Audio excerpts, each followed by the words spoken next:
Hey everyone, welcome to Talks of Thailand. My name is Jon. Today's story is about a man who says the girl he met in Thailand was with him for all the right reasons, which is why he let his guard down and did some things that he now regrets. Don't forget to subscribe to the channel if you haven't already, give the video a like, and let's get in to today's story. You could probably say that I have a love-hate relationship with Thailand, but both of those taken to such extremes that it's almost difficult to describe.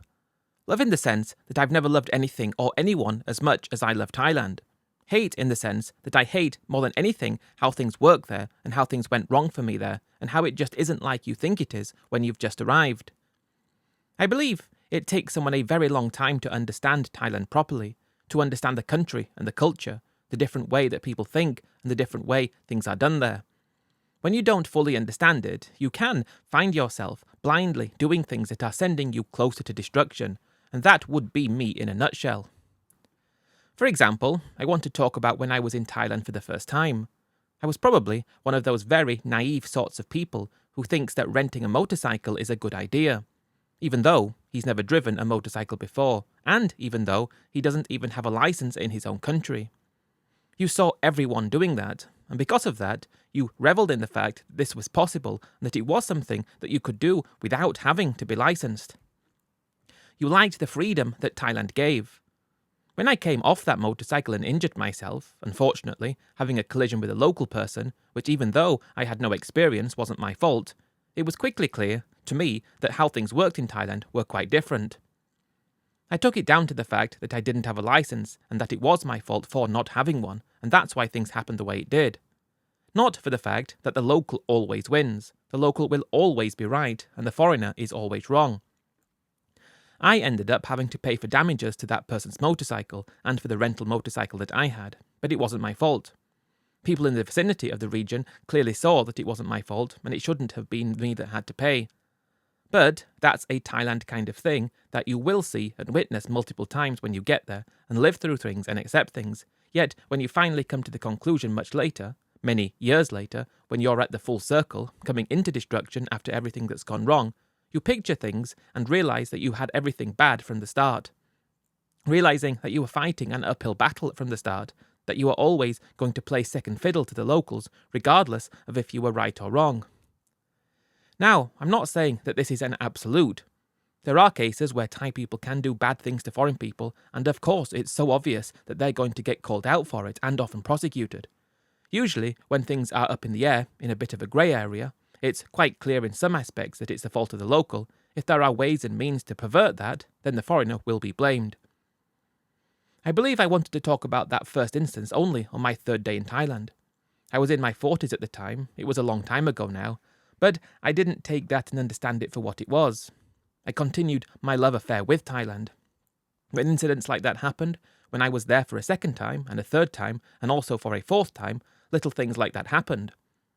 My fourth time there was 2011. I'd just turned 50 years old, and although I'd had multiple experiences in Thailand, meeting beautiful girls who seemed to be attracted to me and me attracted to them, I hadn't really felt an urge where I was ready to settle down or to commit to anything long term or to commit to anything serious, because I was still working at home.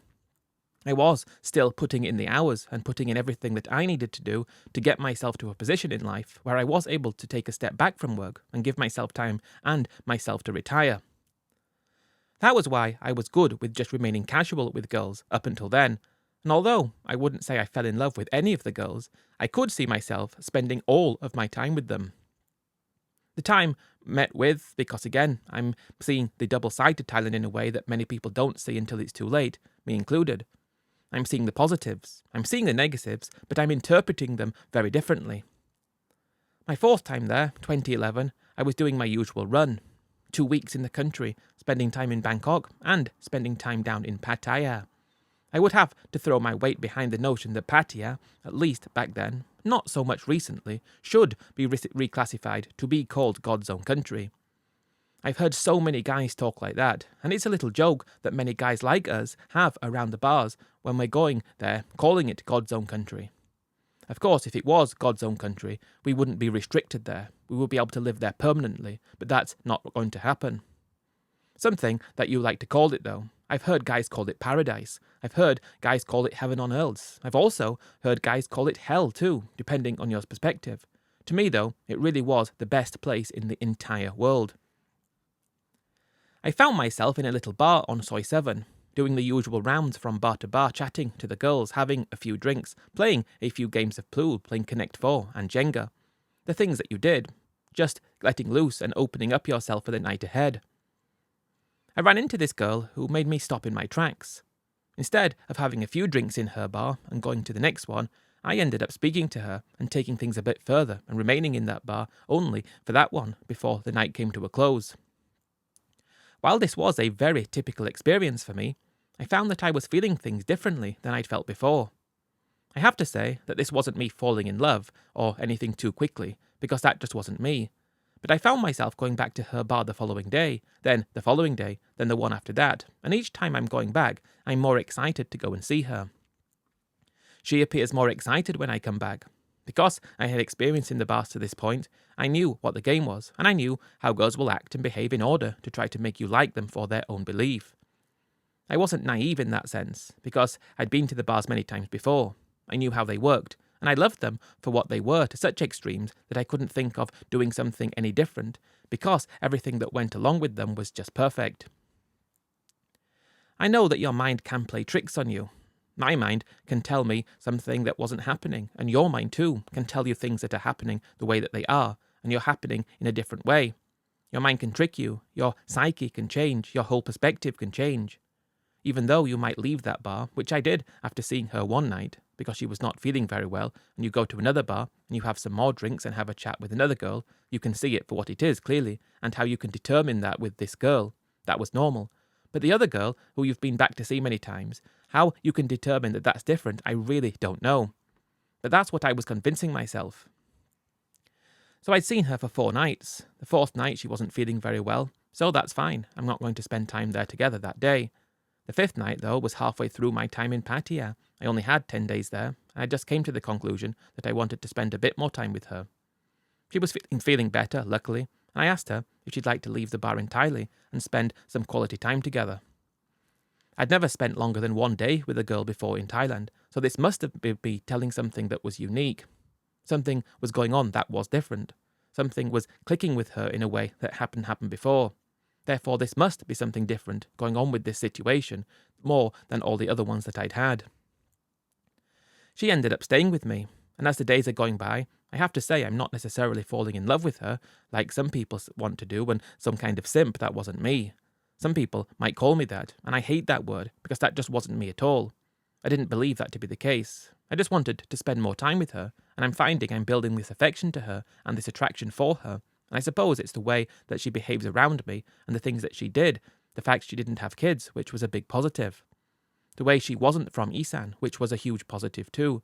And you start to learn about where girls come from usually, and when a girl doesn't come from Isan, you latch onto that as being something a bit different. I'm looking at her and working out everything about her that's, to me, different, and I'm convincing myself that that's the case. It got to the point at the end of my holiday where I decided I wanted to remain in touch with her when I returned home and see where things progressed from there. You have to remember, though, that I'd been coming to Thailand a lots of times, and I knew how things worked, in terms of many guys contacting girls that they'd met and sending money to them, and some girls having multiple sponsors.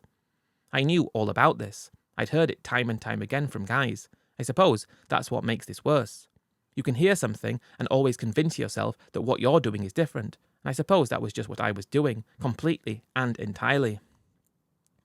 I left and I was heartbroken to leave. I wasn't devastated, that wasn't the case. I was okay to be going back home. I had to really crack on with work. I was just in the latter stages of preparing my business to get sold.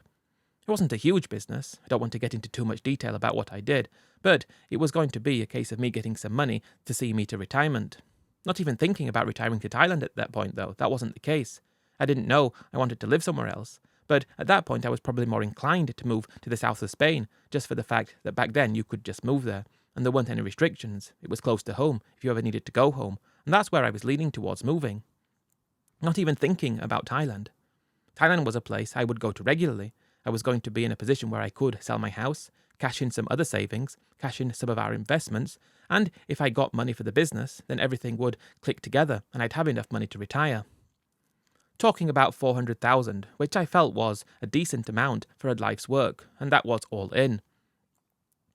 I'm contacting her over the days, letting her know that I'm missing her, and she's still working in the bar, and I'm knowing what she's up to, but not really caring because that's just part of meeting a girl in a bar. You know what goes along with it. And in a way, that's what you kind of enjoy. You enjoy the fact that she's more of an exciting kind of girl than a normal girl is. Because I know she's working in the bar, I didn't for a second assume that she would ask me for any money. I mean, not for a second. I didn't have a conversation with her beforehand for her telling her not that I wanted her to work in the bar or telling her to stop, telling her to go and stay with her family. I am not that kind of guy. I didn't tell her to do that. It's not me. I just said, let's see at what we can do when we keep in touch. It doesn't matter what you do. But if I come back to Thailand, we might be able to meet again. It wasn't keep in touch to be in love with each other and exclusive with each other. It was just to have a good time with each other again in the future. I suppose, though, that's when she started to dig in her claws, in a way that made me let my guard down. It was only a couple of weeks after I'd got back, when we were speaking, and she said she was really struggling in the bar. She didn't like it anymore. She missed me, and she wanted to see me again, and I was telling her I missed her too. I'd like to see you again too. I wasn't missing her like that way, but just in a way. It was something that you would say, isn't it? A few days go by, and that was when she asked me to send her some money. It was about the equivalent of 300 quid, and she said she wanted to go back to see her family. Typical. Again, I didn't ask for her that at all. It was her who was wanting to go back to see her family, and if she could have this money, about 300 quid, then she could go back and see her family and spend some time with them, and from there she would be able to have a bit of a break. I did not think I'm going to send the money because she's going to stop working in the bar, but I did think, okay, I don't really mind, and if that's what you want, I'm happy to help. So I ended up sending her the money. I'm speaking to her. It's not an everyday thing. I guess at this point, every 2 or 3 days we have a chat for maybe 10 to 15 minutes. What are you up to? I'm doing this, she's doing that. Nothing exclusive. And I'm actually, funnily enough, met a woman at home who I thought things were going to get serious with, and that was happening around this time. And it was one of those, I didn't have the same kind of excitement though as the situation in Thailand had. It didn't do it for me in a way, and it just didn't get as much further than that. So I definitely wasn't being exclusive, and I knew she wasn't as well, but not a problem. Another couple of weeks later, and she actually called me. She never seemed to get her head around the time difference. That's one thing that always struggled with for me. For some reason, she would call me in the middle of the night, and I'd tell her it's the middle of the night, and she said, no, it's not. You know, it's a different time, and she said yes, but whatever, she just didn't seem to comprehend how that worked. She said she's up with her family and she wants to stay a bit longer, so could I send her some more money so she can stay longer? Again, I think, go on. Not because I'm in love with her, not because the thought of her going back to the bar makes me feel sick, but just okay, so I sent her a bit more. This went on for another couple of months. By this point, I'd managed to get the money for my business. I just sold it to the guy I was training up throughout the past few years of the business. He'd managed to secure a loan in order to buy it from me. Basically, got all the contacts, all the equipment and everything I'd built. Don't want to get into too much about that, but I got £100,000, which was really great. I still had my house and I had my other savings at this point too, and I felt complete in a way, because that was what I was after, focusing my attention on me and getting to the point where I could get out of work and into retirement. Once all this was out of the way, and I've got this money to start living, and I actually flew to Spain to go and look at the possibilities of buying a place there after I'd sold my house, because I'd already put it on the market. Again, we're still in touch, still speaking, and I'd been in Spain for about 3 weeks when she said she wanted more money again. I'd probably sent her money 3 or 4 times, probably over £1,000 at this point, and I said to her, I think I've sent enough. Then she gets upset, saying she missed me, and she doesn't want to go to the bar, and doesn't want to have anybody else because she wanted me, and she asked me if I could send some more, so I sort of said, okay, I'll come to Thailand. I didn't have anything to do then. My house was not really getting any interest around that time, but I was a free agent to do as I pleased. So I told her I'd go to Thailand, and she said that was great if I could go and see her. But can I send some money before I go? And I said, no, I'm coming tomorrow. That was fantastic. When you're in retirement and you get to the point where you can just make a decision like that, that makes you believe that you're actually made it in life. And I think that was me understanding that I had made it in life in a way that I hadn't up until then. 5 years prior to that, I couldn't have just said I'm going to Thailand tomorrow if I wanted to. The fact that I could do that now, that was really what made me excited about Thailand in a way that I hadn't felt up until then, because I didn't want to get too connected to the country. I'd fallen in love with the country, I loved it so much and I loved so much about it, but I hadn't developed things such as that I'd hated about it at this point. I'd fallen in love with the country so much though. I didn't want to get too connected to it, knowing that it was so far away and knowing that you couldn't just go at the drop of a hat. One reason I liked Spain was, if you desperately wanted to go somewhere, you could just fly on a Friday evening and come back on the Sunday, and it wouldn't cost you too much money and it wasn't that far away. So being able to just go to Thailand at the drop of the hat, although it was a long way, that was changing the decisions in my head. It made me, as I was thinking, not even think about Spain anymore. I was thinking more about Thailand, because I suppose I loved so much more about Thailand than I did about Spain. But Spain was the convenience, the ease to live there, and to be able to buy your own place. Thailand was adventure and intrigue and excitement. When I got to Thailand, arrived in Bangkok, she said she would come and meet me, and she wasn't there straight away, and I was in the hotel having a couple of drinks, and she called my Thai number. I'd just put the SIM card in literally a minute beforehand, and the phone rings. "I've been calling you for a long time," she said. "Why haven't you picked up?"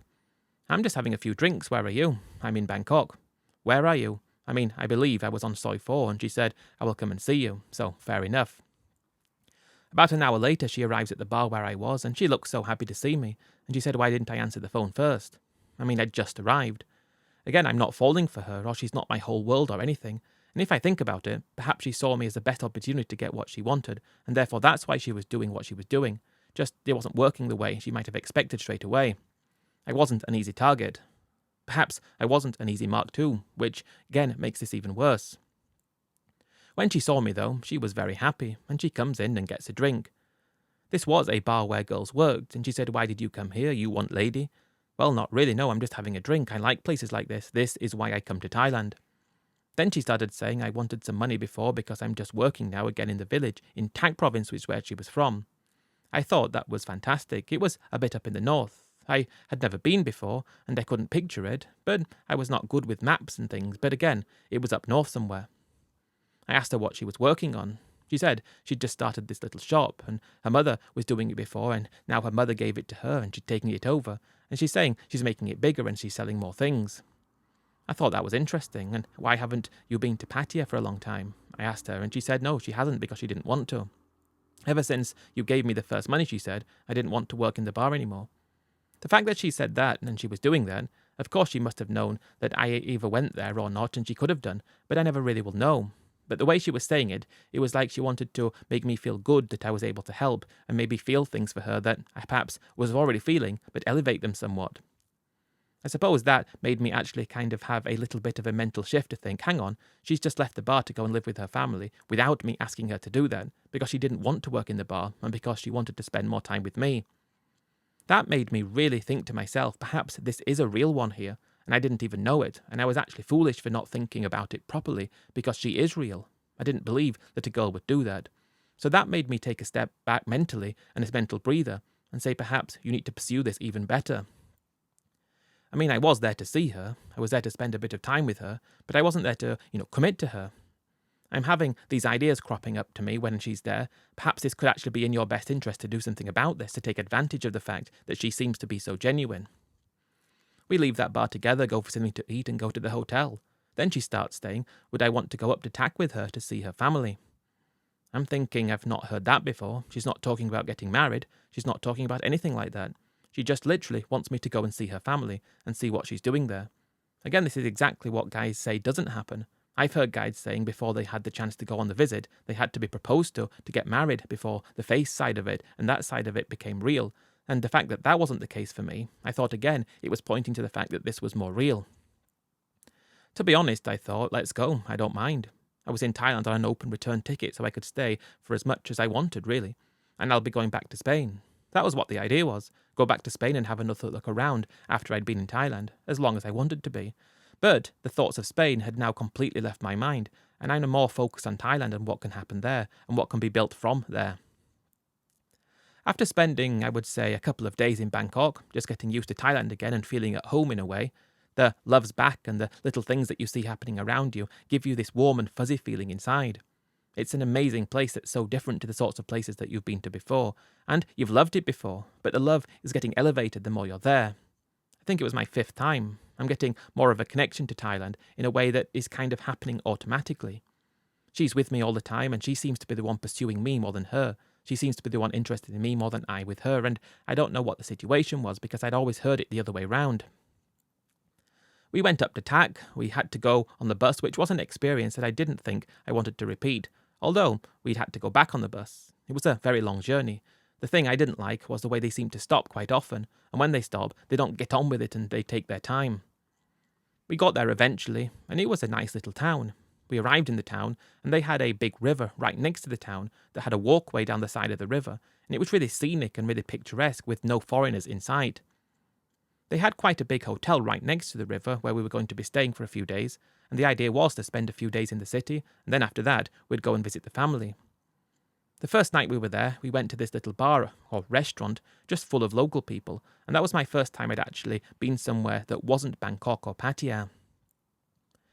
We ordered a couple of drinks and some plates of food, some French fries, and ordering other things, and another 2 big beers after the first beers, and I think we had maybe 4 beers altogether. When the bill came and it was about 500 or 600 baht for all those beers and a few plates of food and some French fries and a bucket of ice, I was completely blown away by how cheap it was. You know, people say Thailand's cheap, and back then, this was cheap Thailand. Even Bangkok and Pattaya were still cheap Thailand, but this was on a whole other level of cheap. I just remember thinking to myself, how is this possible? I only asked her, am I sure they've put the right amount of price on here? Are you sure they haven't missed off 3 beers or all the beers? But no, they hadn't. I suppose that was a really big thing for me. It was a huge thing, because all of a sudden, the feeling that I'm getting that you're getting so much more for your money, and that my house was going to be selling soon, and I was going to be ending up with about £400,000, and then understanding how much things cost there, I felt rich in that part of Thailand. Whereas in Bangkok, I felt like I was okay, and in Pattaya, I felt like I was slightly well off. In Tak, I felt rich. I felt I could go out every single day and spend fractions of money. It was so affordable, the hotel too. I mean, I was used to spending not much money on hotels in Bangkok and Pattaya, but the one in Tak wasn't that much cheaper. A bit cheaper, and that didn't really shock me. But the price of going out for a few drinks, though, that was so much cheaper. It was so cheap, and I kind of liked the city straight away because of it, and I didn't know anything about it. Next night, we went for a mulgatat, a couple more beers, and it was dirt cheap. By the time we're heading to the village, I've probably spent £100 in 3 nights going out every single day and night, and the hotel in Tak, and it really made me fall in love with that part of Thailand. Not knowing how much I'd fallen in love with it, just really coming to that conclusion that it was so fantastic. When we arrived at the family's house, it wasn't that bad really. It was made of wood, it was on stilts, they only had 1 floor but on stilts, and they had an outside bathroom. She had her mother there, and unfortunately her father had already died, and she had a sister who was living there, who was a bit older than her, married to a Thai guy with a couple of kids, and they had cousins around and everyone in the family around, and I was introduced, swadikap, all this stuff. Then she was talking to her family, and then she said something kind of interlocked her arm with me as if she was saying that, I don't know, perhaps I believe that she'd already told them that we were exclusive, and we were already perhaps engaged to be married. I actually believe that she'd come to that idea that she can just tell her family anything because I didn't understand any Thai. I could say swadikap, I could say the numbers and things, but I couldn't really understand a word of Thai apart from that. So based on her actions and mannerisms, I think, looking back, that she'd already told them we were engaged to get married, and her actions showed that, which were very un-Thai-like, I suppose, because you wouldn't have done that if it wasn't the case, but I didn't know back then. You have to remember she was in her 20s, 29, so late 20s, and she did seem quite old for her age. She wasn't like the other girls that I'd spent time with who were still wanting to act like young people. She was old for her age, and I suppose that was why she was acting around me the way she was being. It was just making me feel and come to the conclusion more and more that I actually want to be with her in a way that I didn't up until I witnessed how she was behaving when I was there. After we'd been there for a few hours, she said she wants to go and show me this shop, and I thought it was going to be quite close. But she said no, we have the shop over there, and I was taken over. She takes me probably, well, not a long way, not at all, but it was about half a kilometre on the back of the motorcycle, and she's there driving, I'm sitting on the back, and I'm thinking, well, the first time I was on the bike, that crash, and having to pay that money, and it was like a full circle. We arrive at this very nondescript place. You could tell it was a shop because it had little signs on it, little signs outside. She said this was it, and it turned out the land around it, which was the place where the people sold farm supplies, concrete blocks and sand and things they used to build the houses. All that stuff was apparently belonged to her sister's husband. The shop at the front of it was her mother's. That wasn't on her mother's land. It was just her shop and it was hers. Something that you would later learn in Thailand about how things worked. You could buy some land from someone, yet not transfer the ownership. Everyone in the village knew it was theirs, and that was it. Never going to have a problem until you do. That was the situation. But this little shop on the front of this bigger kind of thing was theirs. She's asking me to look at what she's done, look at how great it is, look at what I've been doing. And she's showing me the new fridge. This is what I bought with the money you send. She's showing me the blender, which she used to make drinks. This is what I bought too. The shop to start with, it sold crisps and drinks and Thai snacks and things like that. And she was adding other things on top. She's saying that it's so fantastic. At the moment, there was a girl in there who was a lot younger than her. I would say 19 or 20. This one, my cousin, she said, she's helping the shop while I see you. She's showing me all these things, and I suppose on the one hand I'm feeling like I can't just be serious with her now, because obviously she's really serious with me, so I have to be serious, and she's showing me all of these things, and how would her family act if I never went back again? Perhaps she would just say she was with me, and she'd have to leave the area, and anything, I don't know what she would say. But I'm finding that I'm really drawn to what she's showing me, and the idea of who she is, and the thoughts of Spain are not anymore. Thoughts of Thailand are, why don't I live here? I'd heard about the retirement visa you could get, just put 800,000 baht in the bank, but I had way more than that. I didn't even need to do anything to think about it. No questions asked. I could be with her, and we could build this new life here. I wasn't yet thinking, though, or coming to any decisions about living in Tak or anything like that, because I thought just Thailand. I would love to live in Pattaya or maybe Bangkok, most likely Pattaya. I'm just finding that I'm having such a good time. I'm seeing different things, and things are so cheap. Things are so cheap in that part of Thailand that it's almost laughable to think about. Because all of a sudden, you go from being able to live a good life in Pattaya, if you wanted to live there, and living this fantastic life there, you'd be able to live like a millionaire. Then you see the shop, and you buy a drink, and my cousin makes it, she says, I make for you. And it was 10 baht. I think that's what she charged for the drink. And I'm saying to her, how are you making any money? She says, I make some money, it's okay. She was just very proud of herself, showing me the things that she'd bought with the money I'd sent her. And I'm thinking this doesn't add up, because all the times I've heard about the guys sending money to girls, it was always, she's still working the bar, she's got multiple sponsors. But where are these other sponsors? Why would she be taking me here if she wasn't serious? Why would she be doing this? I mean, that's what I'm trying to work out. I don't get it. We spent a bit of time with the family, and she asked if we could borrow the motorcycle and go back to the town. It was quite a long way away from the village to the town. It was over an hour to get there, quite a big province tag. But she said, let's go on the motorcycle, and I said, no, I'm not doing that. We ended up having to pay for someone to drive us, which we'd done to get there. Not much money, they wanted 500 baht just to drive us back to the town. I'm thinking, after you've paid for the petrol and the servicing of your car, you've lost money. But they didn't seem to think that way in Thailand. It's like they don't think about maintenance or whatever. Back in the town after seeing the family and seeing all of that, I'm taking my feelings for her up to one notch entirely. Had to say to her, though, what are your plans? What do you want to do? That's what thing was, though. I didn't know what she wanted to do, and I had to try to find out. She said she was just happy to show me her shop, but what do you want to do after that, I kept saying, and she said she didn't know. I wanted to, at that point, continue seeing new and exciting things of being introduced to things that I'd not been introduced to before and understanding parts of Thailand that I hadn't understood before.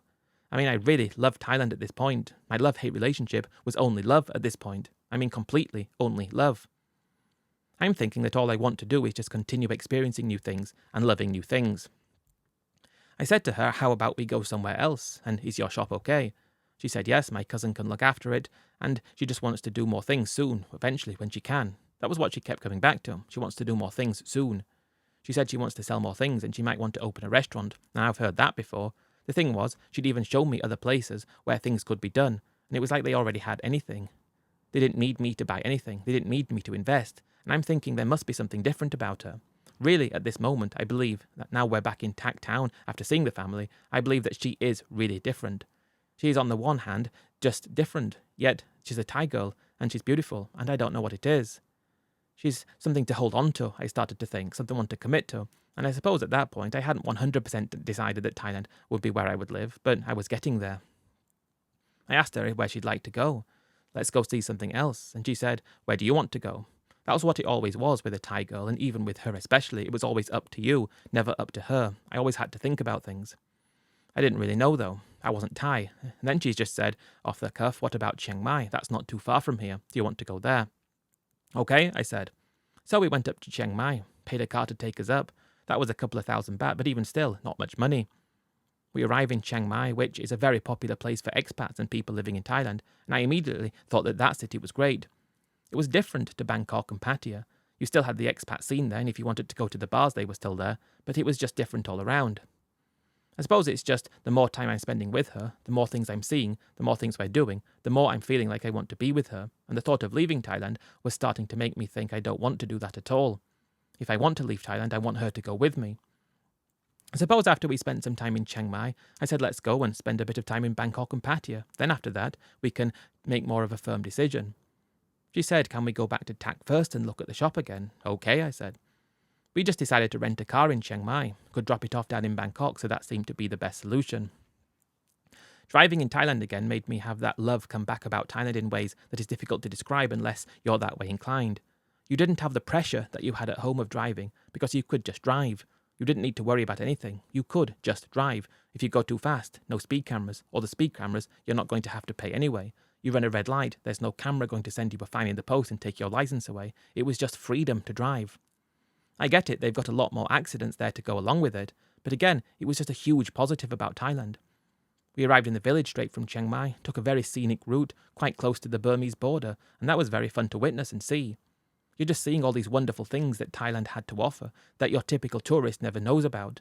Typical tourists go to Bangkok, Pattaya, Phuket, Koh Samui. You don't see the mountains around the north. You don't see these stunning scenery and stunning landscapes. You don't understand that Thailand's got all that. And I suppose that's one thing that I'm falling more for about Thailand.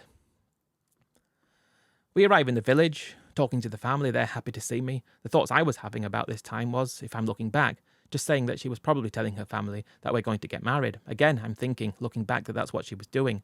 But it never actually happened when I was there. It never happened like that. I wasn't necessarily thinking that at the time, like I said, it was just something that I'm looking back on. This time, there was a guy there who, before anyone thinks anything, no, this wasn't a guy that she was with or anything, but he was there with his wife. Someone in the family who works down in Chonburi, in one of the car factories, spoke a bit of English.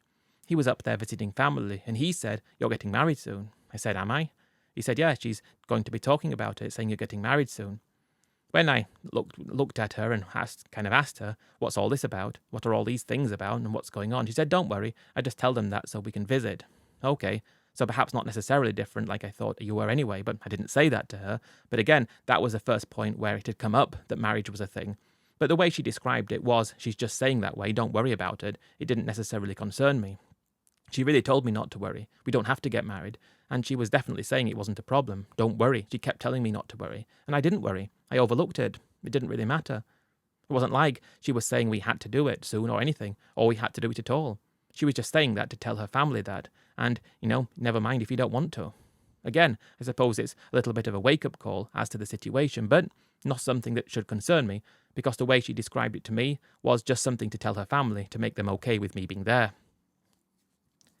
It was around this time that we were there that she was saying, "This is where I want to open the restaurant," and she showed me this building, which was a little difficult to describe. It kind of had 3 sides, concrete walls, but it wasn't rendered. It was just bare concrete blocks, and around the top there was a big gap, about 1.5 foot gap to the metal tin roof, and on the front it was completely open. She said I could do this here, and I could change this, and I could change that, and everything would look like this. And who does it belong to, I asked, and she said, "Oh, this is my mum's," she said. Was it actually? It was somebody else's in the families. It was just her mother's apparently. Mother was quite, business-minded or something when she was younger before Dad died. The thing that I'm not getting is, you've got all this stuff, why did she go and work in the bar? I never understood that. And I knew I needed to actually find out that at some point, because what's going on? It doesn't really add up to a girl that works in a bar, at least in my opinion, why she's got all this, or supposedly has all this, so why the need for the bar? But she's showing me this little place where the restaurant could be, saying that it's kind of dropping the first little hints, I suppose, that this is where she'd like to live now.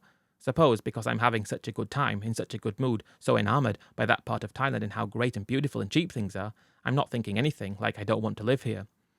She didn't say, "Let's live here." I didn't say I wanted to too, but I would have probably said, why not, if the thing came up. It was such an amazing place. Nothing like the people describe Isan as being, at least that's my perspective. After we spent a couple of days there, we actually stayed in the village itself that time, which was a bit different for me, something I was happy to do. We then drove down to Bangkok, spent a few days there, then straight down to Pattaya. By the time we were in Pattaya, I just didn't feel Pattaya anymore. I felt like I was too involved with the real Thailand now, too involved with the part of Thailand that was so much better than Pattaya was. I did have to ask her though, because I thought about it ever since we were in the village last. Why did she go and work in the bar? Why did she do that? It wasn't like she needed to. Her family didn't appear to be that poor. I mean, they weren't well off. They had a pickup, it was old, Some family works in a car factory, some family have a couple of shops. Another family's got this huge thing where they sell those farm supplies, where her shop was situated, and the building supplies. But so, why did she go and work in the bar? I had to ask her. And she just said she had a friend who was working there, and her friend met someone, and then that's how it went wrong. Everything didn't go wrong, I mean. It was just, she was kind of like wanting to be with her friend, and she wanted to experience that and perhaps meet someone. That's what it came to. She wanted to meet someone. That's why she said she didn't want to work in the bar anymore when she met me, because she had met someone. She said meeting me, it was great and it didn't need anything else. That's what I was believing the situation was, but quite weird in a way, because she was working a bar in Pattaya, meeting guys in normal way, talking to them, everything went along with that. But she's telling me she doesn't want to actually do that. It was kind of like a contradiction, but the way it described the fact what she was doing with me and the fact that we were together and her actions up until that point ever since we met, it did point to the fact that she was telling the truth. That's the thing. It looked like she was telling the truth. Perhaps, though, I'm just believing things that I wanted to believe and seeing it in a way that I wanted to see it. Perhaps that could be the case. I just don't get it. I knew she'd worked in the bar for about 3 years, she said, and I knew exactly what that meant. But I didn't really care about that. That wasn't what it was. So, again, why was she doing it? Although she described it and I kind of believed what she was saying, there was a niggle there that didn't make me understand, and I suppose I never will. People do what they do. We're in Pattaya for a few days, and I'd come to the conclusion that I didn't want to live in Spain. Didn't really want to go back and live in the UK either. I hadn't had an offer on my house yet, but things were progressing, but I knew I wanted to spend more time with her, and I wanted to go back home and sort things out and put things in place, and leave. I thought perhaps I should try and get her a visa to go as a tourist back to my country, to the UK, and perhaps to Spain, and we could spend a bit of time there. Just be 100% sure of the fact that I wanted to do what I wanted to do, which was move to Thailand. I knew it was going to be hard to do the visa, but you kind of had to have been there to try, and if you don't try, you never know. She had this shop, she had a couple of things, so perhaps she's got enough there that she would prove that she could come back. She had money going into the bank from the shop. Wasn't a lot, but it was something. Something to show her connection to the country, and we thought we'd wing it, try our luck, and see if she got the visa to go there, and then a Schengen visa for Spain. Obviously it was going to be difficult, but let's try. It was only £100 or something to try for the visa, and we found this agent, told them the situation, and told them we don't want to live there, and can you help us? And for some reason she got the visa, completely unexpected. She got the visa to the UK. It was an exciting time. We were only going to be there for a very short amount of time. Completely didn't bother with Spain, because it just got to the point where I didn't even want to see it anymore, so what was the point in going back? Went back to the UK and showed her around a bit, managed to sort everything out I needed to sort out, and that was when I was with her there, knowing that Thailand is where I was meant to be. That was it. Thailand was everything. I'm going to be living in Thailand soon. That was kind of the situation that made me understand I wanted to be in Thailand, was taking her there with me. I'd sorted everything out. I got rid of all my stuff, got rid of my car, got rid of everything, and reduced the price of the house slightly to get the ball rolling. We flew back to Thailand. I gave her the experience of the UK that she was very grateful for. We arrived in Thailand, still not decided about where we wanted to live, but knowing that we wanted to live in Thailand, knowing we wanted to be together. And that was when I decided that I might as well just marry her. I'm not going to ever want to be with anybody else. I'm not going to want to be with the bar girls anymore because I'd found someone who was perfect. And I just thought that was going to make me more solidified in Thailand. Thailand was the bigger picture now. Thailand was everything. And the real Thailand was everything, not Pattaya. So we got married, did everything, didn't pay any money or anything for that. It felt great to do. They didn't want anything from me. It was like everything was good to go and too good to be true. Everything was going according to plan and going well, and it was done and out of the way.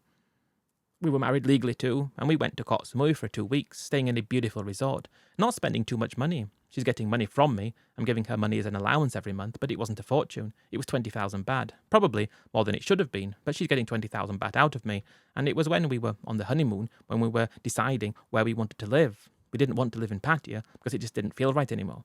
Didn't really want to live in Bangkok. And we thought, what about Chiang Mai? We liked it up there. And that was what the idea was. Let's go and live in Chiang Mai because we both liked it, closer to where she was from, and that's what we decided to do.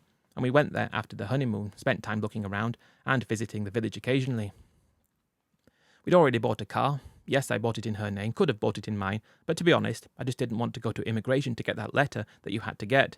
It just felt more like hard work. And by this point, every single thing that she'd done had pointed to the fact that she really was different. She really was one of those unique one-in-a-millions, and if that's going to be the case, then who cares who owns the car?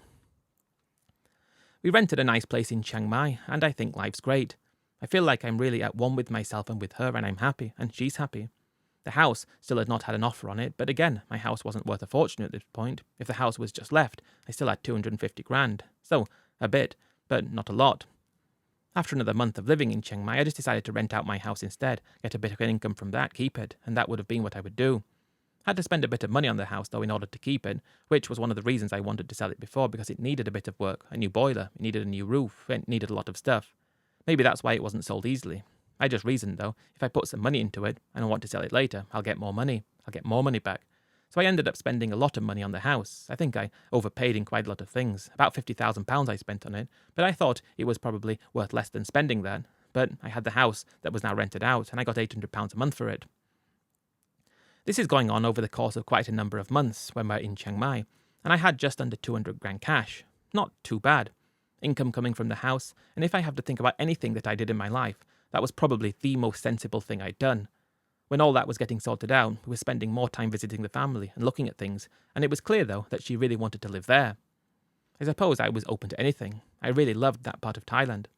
It wasn't like I hadn't been to Isan.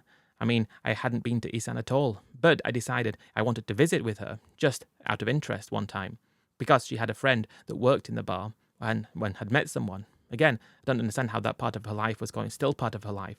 It didn't seem to go or add up with anything else, but that was what it was.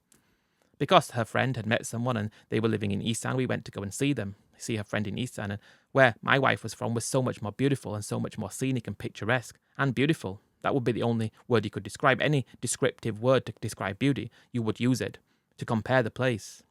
The mountains and the lush greenery and everything was different where she was from. Isan seemed to be very dry and flat. Again, nothing against anyone who wants to live there, but even still, I'm at the point of understanding that although she hasn't directly said I want to live in Tak, I can tell that's where she wants to live, and I thought, when we'd been to visit her friend in Isan who was there, the guy was building a house. Why don't we? Let's go and explore the idea of living in Tak. She wanted to do the restaurant, she wanted to do more things there. She was very business-orientated, and in Chiang Mai, although we were happy and nothing was going wrong per se, she always kept talking about how she misses her shop. It was still hers, though. She was still getting little bits of money from it. It was on one visit there at this point, probably around 2013 we're talking about. It was around this point where we were visiting and she was talking with her family. She just said it to me. It didn't feel like a way that she was insinuating anything, but she said, "Oh, somebody's selling some land over there. Do you want to go and have a look at it?" I thought, let's go and have a look. So we did. It was very problematic, in least looking back, because it was a really idyllic piece of land. It wasn't smack bang in the centre of the village. It was on the outskirts. I was already knowledgeable about title deeds in Thailand and things of that nature. This was a proper, full Chinook title deed. It was 2 rai as well, so it was a reasonably big plot. It was on a proper paved road. Next to it was like a farm, just a bit lower down on the land, probably about 1.5 meters lower, because this land that was for sale had already been raised. On one side, it just didn't have anything. They were growing, I don't even know what it was, just some random trees. Can't remember, because they changed it afterwards. On the other side was already a house. Because it was 2 rai though, it wasn't even close. So we're looking at this land and thinking, this is so beautiful. And I'm thinking, I bet it's dirt cheap, when you understand how cheap everything else is around Thailand. I'm going to shock you soon. You go for a drink and it's 10 baht, not beer, but you go for a watch at a shop and have some noodles and that's cheaper, 25 baht, everything's so cheap. And how much is this land? I was thinking 500,000 baht. I thought for 2 rai. I was shocked when they said it was 1.5 million. I have to say, though, clearly that this wasn't a lie. They weren't trying to scam me or anything by the price of the land, because as time went by, I understood that land was priced incredibly high. I'd seen other land, I started to do more research because I wasn't just about to buy it straight away. When it seemed clear that that was quite a good price, and we just loved the land, it was like we both just agreed, this sounds like a good idea, let's buy it, and we bought it in her name. Once that was bought, it was full steam ahead, integrating ourselves into village life, not in the middle of the village, which was great. We had our peace and quiet, and I'm thinking about just living like a country gentleman, and she's happy because she's able to do her restaurant, which she'd been thinking about doing for such a long time. Okay, I had to invest some money in that, but it was me more than happy to do. You have to think the reason I've said everything that's happened in my story up until now, there was nothing to point at being a negative about her, or her trying to do anything to get anything out of me. That wasn't the case. We just had this now, and nothing changed, and we had to come up with a solution or plan from there, because this was a great piece of money for the land alone.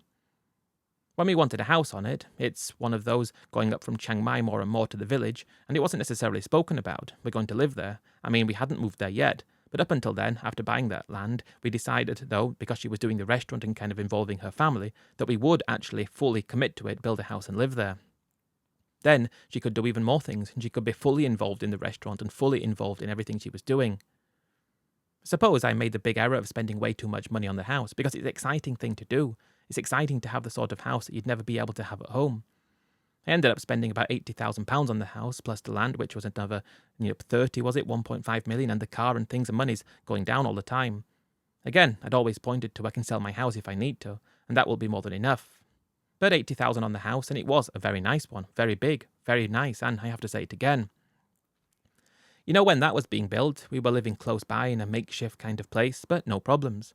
It was during the build phase where she was always at the shop and the restaurant, and I was giving her bits and pieces of money to add to things. And when I gave her the money that was added to the shop, and when I gave her something, it was done the way that she said it was. Then she asked me to invest in her restaurant again because although it was up and running, she wanted to make it look better. And she talked about how it was going to be made and how we'd already had the place. And although it was making a little bit of money, she wanted to elevate it. She had the aunt who was already cooking there, but she wanted to find someone else too. And I invested probably another £500,000 baht into that. And I would say, although I invested probably a few $100,000 to start with, it didn't seem like it was too bad for what her dreams were. Then the house is completed, and everything is perfect. Everything's not going wrong. Everything's going right. Everything is exactly like you'd want it to go. She's busy and working hard, coming home and everything's fine, and I'm a free agent to do as I please. I bought a motorcycle and I'm driving on some really fun roads to different places and being with her and enjoying myself, and everything is going great. And I think, it is, but I wasn't paying too close attention to things and what she was doing. But after a while she said everything went wrong with the restaurant, and that was it. He needs to close it, and that's what she said she'd already done. I'd seen it operating when we weren't there originally, and when we were there permanently for a number of months, and everything felt great. But I didn't really feel too upset about it, to be honest, because she tried and failed. Suppose I'm getting £800 a month from my house rent, which again, the most sensible thing I ever did, not sell that. But I'm getting that coming in and I'm thinking, I don't want to spend any more money, and we don't really spend a lot of money, and we don't need to. After that, though, she insisted, and I think this was the turning point for me. She insisted that I give her more money to do something else. When I said we don't need to do, because we've got my income and we've got enough money to spend a bit extra on top and we're good, you've got your shop and you can build more of that. But at this point, her cousin was still working in the shop, and I don't know how much money she's making from it, but people use it all the time to go and buy drinks and snacks and buy whatever they bought. I don't know what it was though, like why it wasn't enough. When I said I don't want to do more, I probably had in terms of money not that much, maybe £60,000 left, plus the £800 a month. I'm going to get a pension eventually too. I was happy with that. When I said, I think we don't really need to do anything else, and she said something else that shocked me, and I can remember exactly what she said. She said, why you not trust me? I said, no, it's not about trust at all. It's about we've got a certain amount of money and it's got to last. Well, I want to do something, and why don't you try to do the restaurant again? I said to her. Well, my aunt can cook, but now she has a problem and wants to go cook for herself, and all these things she's saying, and, can you find someone else? Because although she had found someone else, apparently they were together with her aunt. But no, you can't. She said now she wanted to invest in a different business that was attached to her shop. As I said before, it belonged to a family member. They sell building supplies and farm supplies and all those things, and they've got a big plot where the shop's attached. But she wants to invest in something there to sell more things. She said she wanted to open that up into a place together with a cousin of hers, a tyre shop, she said. She wanted to sell tyres, sell them for pickups and cars because they didn't have one in the area, and she wanted to be able to do that. Her cousin, who was in the same family as that guy who worked at the factory down in Chonburi, that's why they wanted to do that, because of his experience there, something along those lines. I asked how much for all the equipment, and she said it was about 1 million baht. I just said, no, I don't think we can do that. We're okay, everything's fine. When I said no, though, it was like, I don't know, I can't describe it. It's not like things crashed down completely straight away. That wasn't the case. It was like she was, why don't you trust me? I want to do this, and it's important. I've already told my family we're doing it, and if I don't do it, I will look bad. And I'm saying I don't know. Of course, a couple of weeks later, I'd agreed, and it was more than 1 million. It was 1.5 million. So my 60 grand became about 30 that I'd invested into this, and she's happy again and smiley again and herself again, and I'm back to living like normal. It didn't leave me, though. It didn't leave me at all, and I couldn't work it out. Everything that I'd seen her being up until that point was everything that I didn't work out, because there was nothing that gave me any cause for concern, nothing that was shocked me, nothing that made me believe that she was more interested in doing things like this and getting money out of me, or anything that made me believe she was ungenuine. It wasn't like that, and that's why I agreed to invest, and I suppose a way to keep the peace. She's happy again. Everything was bought just as it was meant to be. She's not stealing money, and this is what it was. It was very, something to look at, not like a typical tyre shop that you'd see in the main towns. But they had this shop, which was connected to this other shop now, that sold these building supplies and things like I've said, and this big piece of land right next to it that's got big piles of sand on it. Now, they've got this separate driveway that goes in to get to the tyre shop, and they've got this machinery that lifts up the car and they can take the tyres off, and it worked. People were going and using it, and it was working, and she was, really rubbing it in to say, I told you it would work, I told you it was a good idea. She wasn't telling me how much it was earning though, and I'm just going along with it, because I wanted to be back to normal, and we were, and it was going on for a bit of time. Then one day she comes to me in tears. I have a problem, she said. What's the problem? Now my cousin, who I'm working with, this was whose land a person was on. Very complicated because it wasn't her land that she was doing this tyre shop on, but it was meant to be a joint thing. My cousin said that he wants to do by himself and he will pay me out. But he won't pay me out now because of whatever, and we can't do anything. What do you mean we can't do anything? It's one of those tiny things. He can't do anything and he can't get to the bottom of it. So what do you mean? What about all the money? It's gone, she said. And I will get some back from cousin eventually. You don't have problem with me, family. It's like they didn't seem to have problem. And I can't work it out what was going on. It just made me really angry, and I got very angry with her. So I've spent all this money for something, and it was doing okay, but now her cousin wants to do it by himself, and she said she was sorry, but she'll try her hardest to do it to something to fix it. I suppose that was then things started to really deteriorate quite considerably more from then, because she's coming to me wanting more money to do more things, and although I'm giving bits and pieces of money, and money's going down again, I have to put my foot down and say, no, I can't. Just stop. We've got enough to continue. Not as much as we should have because of what was happened, but it was quite rapid from there. This thing happening with the tyre shop was really brutal. I mean, for her probably too. I mean, was she lying or not? I don't know. But the fact that it wasn't built on her land anyway, and supposedly when you're in the village, people don't have a problem, but this was a problem right there, because it wasn't built on the proper land that belonged to her. They could do what they pleased, and nobody in the family cared. It was like it was just normal. It was quite rapid though, about 6 months from that point, when she's asking for things and I'm not giving it to her, that she starts saying cruel things to me, and she starts to say things that indicate that she's not perfect like she was before, and I'd bought all the behaviour as her being exactly like you'd want a girl to be. Not like anything you've heard, not like anything you've heard described by somebody else who had been with the girl and got married in Thailand and whatever.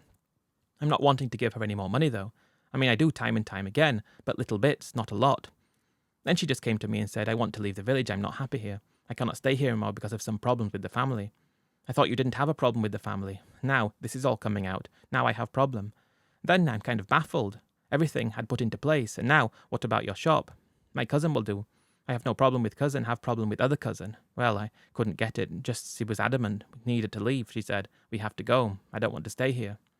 Then I'm thinking, what about the house? No problem, still my house, she said. I knew we couldn't get anything from it or rent it out because of where it was, and we couldn't sell it because of where it was, and whereabouts are we meant to live though? I'm saying this to her, I can't leave, this is where I'm meant to live, I can't afford to live somewhere else. She said, you stay here, I will leave. I don't know what was going on at all, it was weird. I said, okay, well, let's wait a bit. Let's wait a few days and see what happens, because I'm getting really concerned here, and I'm thinking about ways to fix this, and let's wait a bit. Let's try and fix things. She said, no, cannot. I managed to convince her to stay a bit, though, and I actually went round to the family what's going on. Found someone who spoke a bit of English, and it wasn't as bad as she claimed to be. She was being very dramatic, and it was sorted out somehow. She said, okay, we can stay. That was about 3 days later. And that was okay, fixed. Just alarming that she was prepared to just up sticks away from all this money that had been invested, and it was something that was, not something I thought was acceptable, that she wanted to just leave just like that. Perhaps that's why she went to work in the bar, had a problem that wasn't a problem, who knows.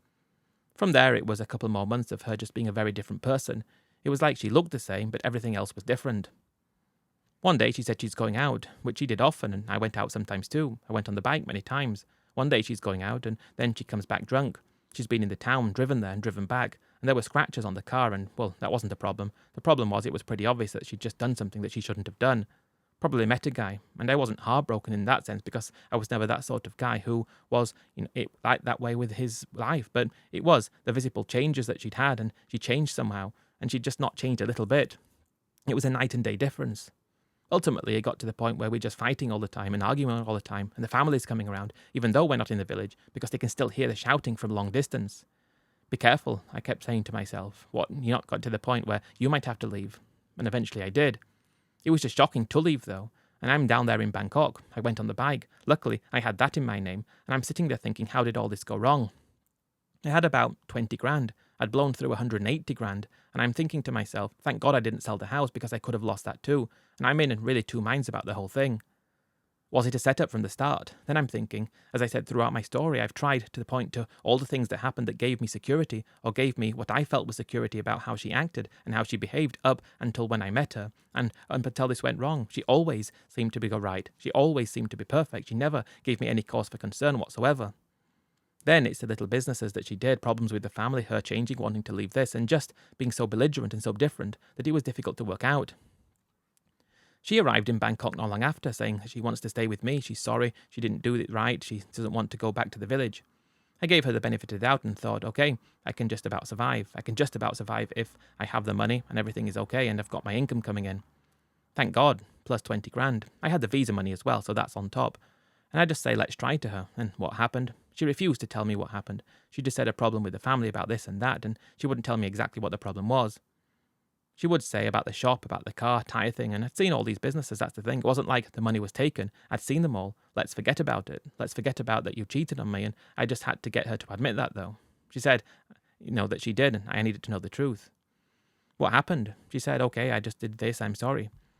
We lasted about 2 more weeks, staying in a hotel in Bangkok to start with, not even thinking about moving to somewhere to rent.